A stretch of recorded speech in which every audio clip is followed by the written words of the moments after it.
This week at Socialism for All, we've been talking about Zohran Mamdani, the DSA-aligned, self-described democratic socialist who recently beat Andrew Cuomo and others to win the Democratic Party New York City mayoral primary. And you can see what we've done so far in the videos, thoughts on Zohran Mamdani, a communist POV, and more thoughts on Zohran Mamdani against left complacency for a renewed communist vanguard. And in those videos, we were basically starting to probe deeper into who is this guy? Is he a socialist or a social democrat? Criticizing the decision to run in the Democratic Party and basically arguing for the left to step it up because continually running Bernie Sanders or AOC type candidates in the Democratic Party is not really a good way to build up the left. But check those videos out. Now, despite what I thought were pretty well-explained, well-articulated cases with supporting evidence to temper expectations about this candidate, I was still seeing comments on the second video about how he's probably really a socialist and not just a sock-dem capitalist reformer in his heart,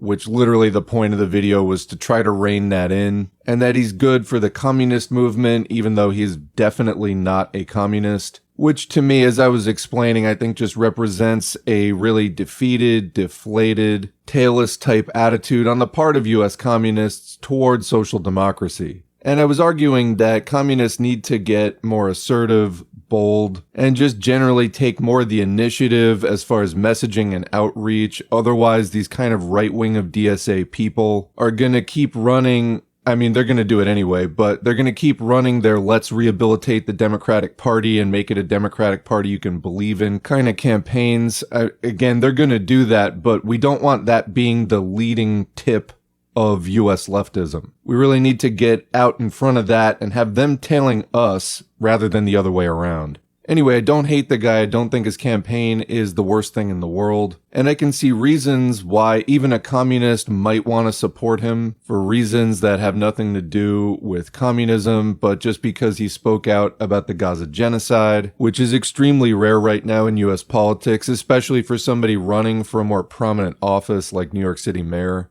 But as far as socialism specifically, he did an interview recently with the Morning Edition show on NPR, National Public Radio, and overall this interview was like extremely hostile right-wing framing, even though it was kind of like presented somewhat pleasantly. I thought it was relentlessly brutal in terms of, again, just like the framing of the questions and what kind of right-wing assumptions seem to have gone into all the questions. And while he did a pretty good job of answering them all in a kind of humble and charming way, he's still really fresh and riding high off the victory of the primary, and that stuff is gonna get old really fast. In fact, it's intended to wear you down. So if he doesn't start turning around the basis, the framing of these questions, and start undercutting the root of the assumptions underlying them, well, he's gonna lose. It's gonna overpower him, and the messaging is just gonna be, constantly putting him on the defensive. And you can only really handle that for so long, no matter how kind of like charming or affable you are. And I thought there were a lot of places in this interview where he could have easily just said, look, I'm proposing free buses and this and that,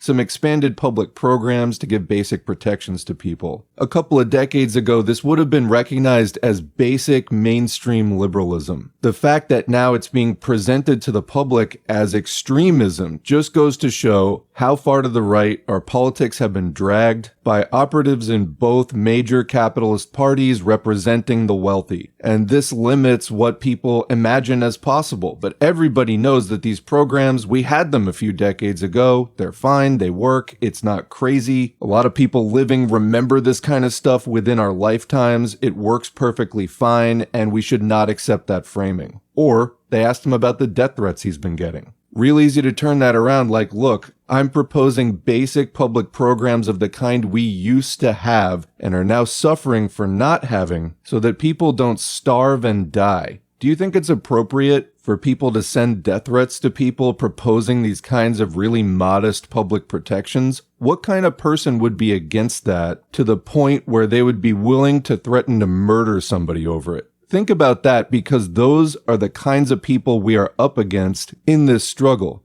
So again, you got to turn that around and put them on the defensive, put them under the microscope, make them the object of scrutiny. Otherwise, again, they're going to use their free hand to just keep trying to drive you into the ground by putting you on the defensive until you break. That's how it works. And again, that's really social democratic talking points I was talking about, which is in line with what he said when asked about socialism. Here's the clip.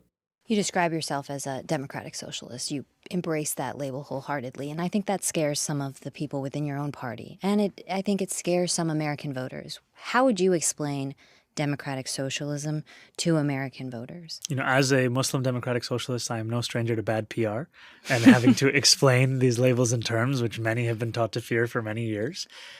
This is a language that I learned from Bernie Sanders' 2016 run, when he ran for president, and I understood, in fact, that this was what described my politics. And ultimately, his focus in that time was on income inequality, and that is my focus in this time. And I think about the words of Dr. King decades ago, who said, call it democracy or call it democratic socialism. There must be a better distribution of wealth for all of God's children in this country. And I find that when I speak to New Yorkers, no matter how they may describe themselves or their politics, they do believe that dignity should be a reality for each and every person that calls this city home. And sometimes when we just break it down into the ways we interact with our city, libraries and sanitation and public schools, then you realize that in fact, those are necessary for a dignified life. So is public transit. So is housing. So is childcare. These are not negotiable things or luxury items. They are the building blocks of any person's life in this city. And even with public transit, for example, $2.90 may not seem like a lot to many who are listening.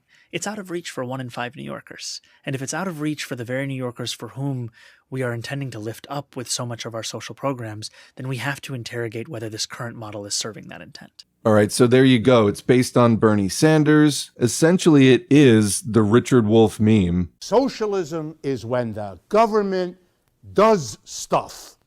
And it's more socialism the more stuff it does. And if it does a real lot of stuff, it's communism. And when asked point blank, do you want to make New York City a place without billionaires, he says no.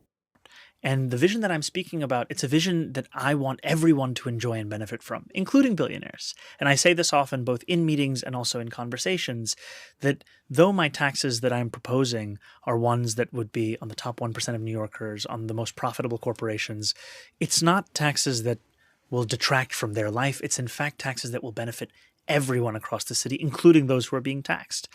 And we need a better quality of life for all New Yorkers. And ultimately, this is not an interest in taxation in and of itself. It's an interest in finding revenue to pay for something that will transform life in this city. So you weren't proposing that your policies would ultimately lead to a New York with no billionaires? No, that's not what I was proposing. So again, I can see some reasons to support this guy, but the people talking about how this is good for the movement and this and that, I would direct your attention to Trump's social murder tax cut, defund healthcare, fund ICE to oblivion bill, which was just passed the other day. We are headed into a period of extreme right political terror, and we're just not going to be able to smile and charm our way through that. We've got to fight, and we've got to understand and make the people understand what we're up against, because it is really monstrous, and we just cannot blink going into this confrontation. I'll have a video on that soon. My last final really just minor thought on Mamdani is he's constantly smiling in all of his videos.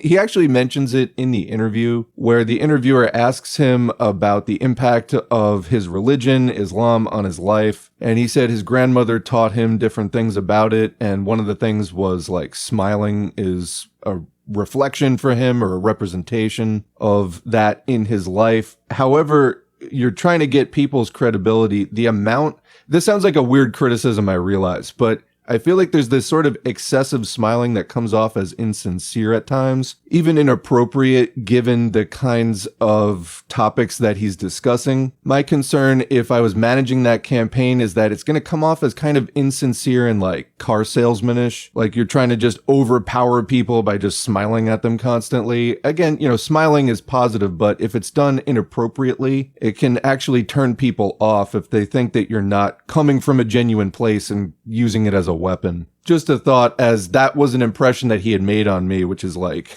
I'd like him to smile about 50% less. Again, you just don't want to come off to people as fake. Anyway, that's what I got for you. Thanks to the patrons and Buy Me a Coffee supporters. Remember to like, share, subscribe, and we'll see you in the next video.